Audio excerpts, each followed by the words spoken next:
remember sketching the first logo on a napkin at a cafe in Lisbon, the rain pouring down, knowing this idea had to exist. It was my story, my vision, from day one. The words echoed from the stage of the Fairmont Ballroom, amplified to fill a space dripping with chandeliers and the cloying scent of table orchids.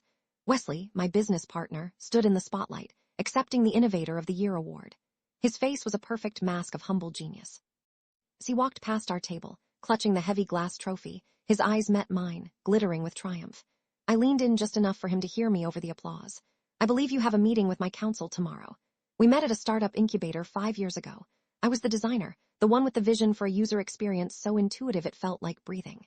He was the Wharton MBA, the one who spoke the language of venture capital and term sheets. Saw my portfolio and called it the soul of a company that didn't exist yet. I saw his polish and believed he could build the body around it. A perfect partnership. Our first good memory was the all-nighter we pulled to launch the app, fueled by cold pizza and the adrenaline of creation. When the first sale notification popped up on my laptop at 3:17 a.m., we didn't cheer. We just stared at each other, exhausted and utterly connected. The first red flag came a month later.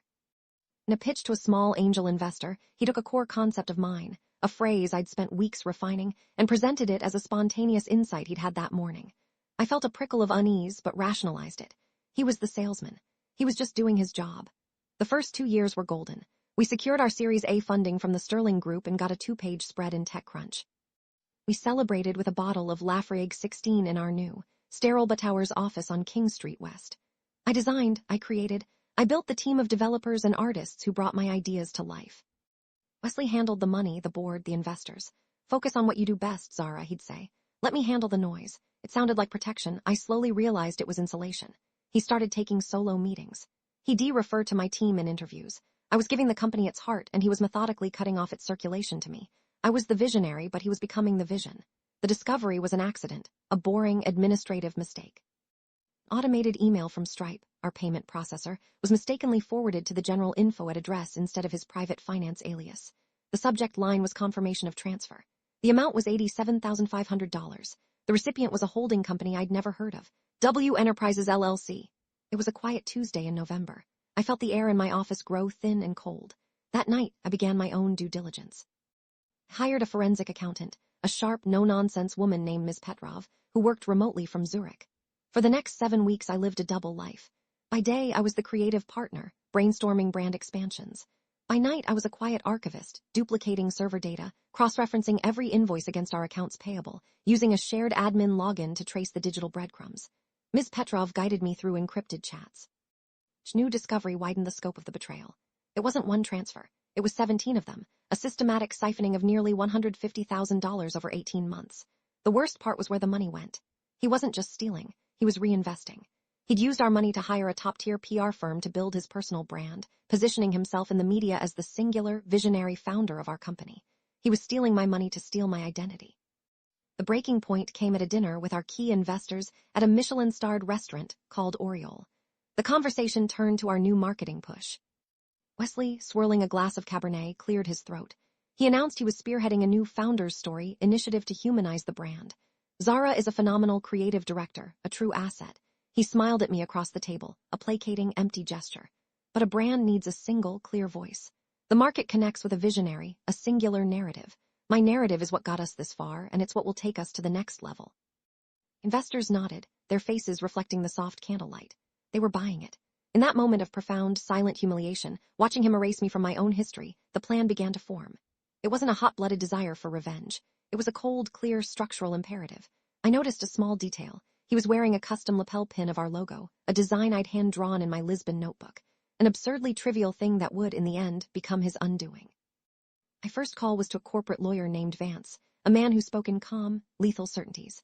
The $25,000 retainer felt like the best money I'd ever spent. Ms. Petrov had already compiled her report, a work of art in its meticulous detail. My other ally was Maya, our former head of development who Wesley had pushed out 6 months earlier for questioning his budget allocations. One night, Maya and I were in the office late, scanning a box of old invoices. I heard the elevator ding. It was Wesley, coming back for his forgotten laptop. We dove behind a row of servers, my heart pounding against my ribs, holding our breath until we heard the elevator doors close again. It was the only time I felt fear. After that, it was just focus. Vance built the case brick by brick.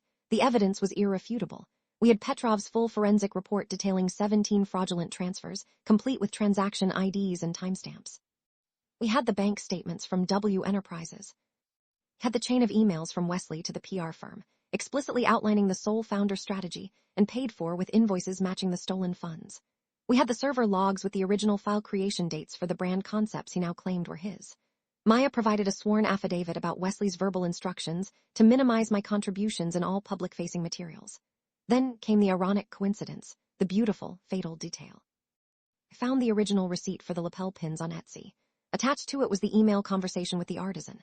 In it, Wesley had written, "My partner Zara designed this, and it's perfect. Can you make 50 for our top clients?" Vance called it the nail in the coffin. He filed the suit for breach of fiduciary duty, fraud, and intellectual property theft, along with an emergency injunction to freeze all relevant accounts. We timed the serving for the night of the Innovation Awards. Wesley wouldn't see it coming. He'd be at his highest point, absolutely untouchable. He was radiant on stage, bathed in the warm glow of the spotlight, telling my story as his own. When he stepped down, trophy in hand, I was waiting for him near the banquet hall exit, Vance by my side. The applause was still ringing in the air. "Wesley, you've never been more brilliant or more exposed." He laughed, a rich, dismissive sound. "Zara, don't be bitter. There's enough success for everyone." Vance stepped forward and handed him a thick, sealed envelope. Wesley's smile didn't just fade, it collapsed. He saw the court seal of the Southern District of New York. His face went slack with confusion, then tightened with panic. Mr. Vance spoke, his voice barely a murmur. "We've filed an injunction. The suit details 17 counts of wire fraud, breach of fiduciary duty, and a few other things." I added, "We have the statements from W Enterprises, Wesley. And the PR firm's invoices." He started to bluster, his voice a hoarse whisper. "This is a misunderstanding, a ridiculous shakedown. I especially loved the receipt from the Etsy pin maker," I said, pulling up the email on my phone. "The one where you told her I was the designer." I held the screen up for him to see, his own words glowing in the dim light of the corridor. The color drained from his face, leaving a pale, waxy sheen under the hotel lighting. Two of our investors, walking by to congratulate him, stopped, their smiles freezing as they saw the look on his face. He stammered, looking at me with a wild, desperate energy. You wouldn't destroy what we built." I looked back at him, the man I had trusted, the partner I had created with. My voice was even, devoid of the emotion that had churned in me for months. "You mean what I built and you tried to steal? It's over." The story broke on Bloomberg Tech the next morning. Innovator of the Year sued for massive fraud by co-founder. The chaos was immediate. Sterling Group called an emergency board meeting and invoked the morality clause in our agreement, removing him as CEO and board member instantly. Our legal battle was short.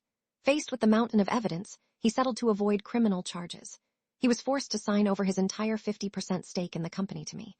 The value of the equity more than covered the stolen funds and damages, but it effectively wiped him out.